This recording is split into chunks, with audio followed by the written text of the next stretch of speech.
जय श्रीमन नारायण मित्रों, राधे राधे। स्वागत है आपका एस्ट्रो मनीष पंडित चैनल में। आशा करता हूं आप सभी स्वस्थ होंगे, निरोगी होंगे। आ रहा है चतुर्मास।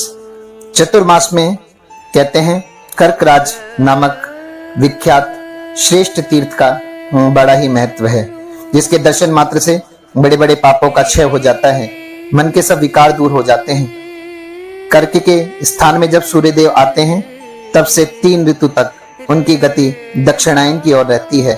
वह धूम्र मार्ग कहलाता है। ऐसे समय में मृत्यु होने पर योगी भी संसार में लौट जाते हैं, परंतु जो लोग चातुर्मास अथवा दक्षिणायन में मृत्यु को प्राप्त होते हैं, उनके उद्धार एवं सद्गति के लिए यह कर्कराज तीर्थ निमित्त हुआ है। सब लोकों में इसकी महिमा का गान किया जाता है।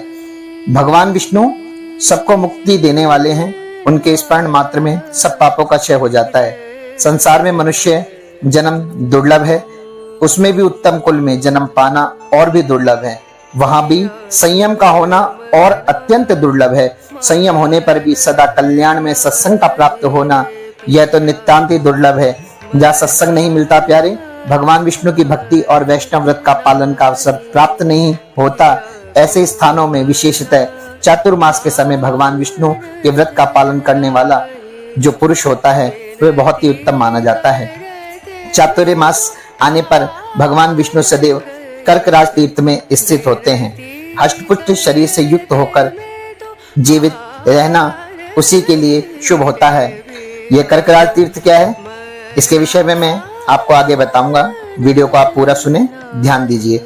जिसने चातुर्मास आने पर श्री हरि का निरंतर पूजन किया है, भगवान विष्णु की भक्ति दुर्लभ है। चौमासे से कर्कराज तीर्थ में स्नान करके मनुष्य सब यज्ञों का फल पाते हैं और स्वर्ग लोक में देवताओं की भांति सुख भोगते हैं। भगवान विष्णु के चरण के अंगुष्ठ से प्रवाहित होने वाली गंगा जी सदा सब पापों का नाश करने वाली हैं। विशेषतः चतुर्मास में उनकी यह शक्ति और भी अधिक बढ़ जाती है। चौमासे में भगवान नारायण सभी जानते हैं कि जल में निवास करते हैं, इसलिए जल मात्र उस समय भगवान विष्णु के तेज के अंश से व्याप्त रहता है। अतः चौमासे के दिनों में यानी 4 मास जल का स्नान सब तीर्थों से अधिक महत्व रखता है। भगवान विष्णु के शयन करने पर उनके नामों का कीर्तन करते हुए 10 प्रकार का स्नान करना चाहिए, जो महान फल देने वाला होता है। ऐसा करने वाला मनुष्य देवत्व को प्राप्त होता है। स्नान से मनुष्य सत्य को और सत्य से सनातन धर्म को पाता है और फिर धर्म से मोक्ष को पाकर वह कभी दुख नहीं होता।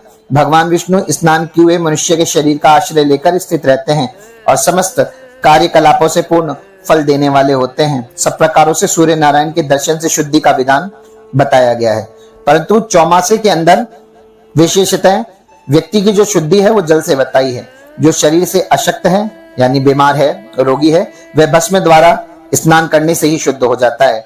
मंत्र स्नान से अथवा भगवान विष्णु के चरणोदर के स्पर्श रूप से भी मनुष्य के शुद्धि हो जाती है। भगवान विष्णु के आगे स्नान करना लेकिन बहुत ही उत्तम माना गया है। समस्त क्षेत्रों में, तीर्थों में और नदियों में, विशेषतः क्षिप्रा नदी के जल में, और वहां भी सर्वश्रेष्ठ कर्कराज तीर्थ। आप विचार कीजिए, क्षिप्रा नदी है उज्जैन में, और उज्जैन में भगवान शंकर के जो स्थान है वह कर्क रेखा के ऊपर ही स्थित हैं। या आप कह सकते हैं कि भगवान शंकर जहां हैं वहां से कर्क रेखा होकर गुजरती है। तो चातुर्मास में भगवान विष्णु के शयन करने पर जब तक हरिबोधिनी एकादशी नहीं आ जाती तब तक कर्कराज तीर्थ में ही मुक्ति मिलती है। चौमासे में भगवान विष्णु के शयन काल में यदि मनुष्य वहां शरीर छोड़ता है तो उसका यमलोक में निवास कभी नहीं हो सकता। कहने का इस कथा से सीधा सीधा सा अर्थ है, मैं बताना चाहता हूं कि चतुर्मास में अगर आप अधिक से अधिक स्नान कर सकें, तीर्थों में भ्रमण कर सकें, क्योंकि जल में नारायण का निवास है, तो बहुत ही श्रेष्ठ आपके लिए ये समय बीतने वाला है। और उसमें भी सबसे श्रेष्ठ तीर्थ है, यहाँ पुराण में यह तो नहीं बताया कि कर्कराज तीर्थ का नाम क्या है, सिर्फ कर्कराज तीर्थ कहकर संबोधित किया गया। तो आप स्वयं ही समझ सकते हैं, और जितना मैंने अनुभव किया है, कर्कराज तीर्थ उज्जैन में स्थित है। क्योंकि आप मंगलनाथ जी का मंदिर देखते हो तो वो भी कर्क रेखा के ऊपर स्थित है, और शिप्रा नदी के किनारे 2 ही मंदिर विशेषता हैं, जिसमें से एक उज्जैन महाकाल।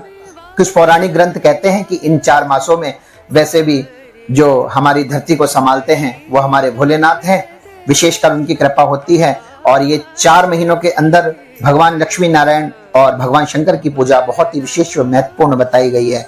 तो आप प्रयास करें अधिक से अधिक अवंतिकापुरी यानी उज्जैन नगरी जाने का और महाकाल बाबा के दर्शन करके आने का, जिससे आपकी जो भी मनोकामनाएं हैं या फिर आप पर कोई भी ग्रह दशा चल रही हो या फिर आप पाप पुण्य को बहुत अधिक मानते हो कि हम ये पुण्य करेंगे, ये व्रत करेंगे, ये तीर्थ करेंगे। कहने का अर्थ मेरा इतना सही है कि जो भी मनुष्य कर्कराज तीर्थ में स्नान करता है वह भगवान नारायण के धाम जाता है। चातुर्मास में भगवान विष्णु के शयन करने पर जब तक हरिबोधिनी एकादशी नहीं आती तब तक कर्कराज तीर्थ में ही मुक्ति होती है। चौमासे में भगवान विष्णु के शयन काल में भी यदि मनुष्य वहां शरीर छोड़ता है तो उसका यमलोक में निवास नहीं होता। इसीलिए आप अधिक से अधिक अवंतिकापुरी जाने का यानी उज्जैन जाने का प्रयास कीजिए। वहां शिप्रा मैया में आपको स्नान करना है और भगवान शंकर के दर्शन करके धर्म लाभ प्राप्त करना है और अपने पुण्यों को अधिक से अधिक अर्जित करना है, जिससे भोलेनाथ की और श्रीमन नारायण की कृपा आप पर बनी रहे। अगर आप आगे भी ऐसी ही जानकारी प्राप्त करना चाहते हैं तो चैनल को सब्सक्राइब कर दीजिए, बेल आइकन को प्रेस कर दीजिए और वीडियो को शेयर कर दीजिए और लाइक कर दीजिए। जय श्रीमन नारायण। राधे राधे मित्रों।